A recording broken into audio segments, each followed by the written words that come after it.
अस्सलाम वालेकुम नाजरीन, आप देख रहे हैं खबरों की खबरें। आइए जानते हैं पब्लिक की राय। आपको क्या लगता है किसकी सरकार बनी है? सरकार तो मोदी सरकार ही आएंगी, क्योंकि उन्होंने बहुत सारे अच्छे काम करे हुए हैं। आणि यहाँ पे देखा जाए तो इम्तियाज़ जलील साहब ने भी अच्छा काम करा हुआ है। अभी देखते हैं जनता का क्या फैसला है। आपने किस मुद्दे पे वोट दिए? हमने विकास के लिए ज़्यादा अहमियत दी है।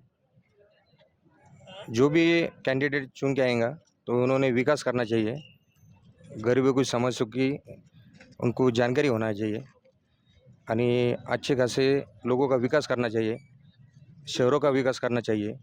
जात पात के मुद्दों को बाहर रख के अपने शहर का विकास करना चाहिए। अभी आपको क्या लगता है यहाँ पे औरंगाबाद सीट से कौन आएंगे? अंदाजा आएगा आपको? अभी फ़िलहाल तो बता नहीं सकते, पर इम्तियाज़ जलील साहब और भुमरे साहब के बीच में कांटे की टक्कर होने वाली है। Okay, thank you.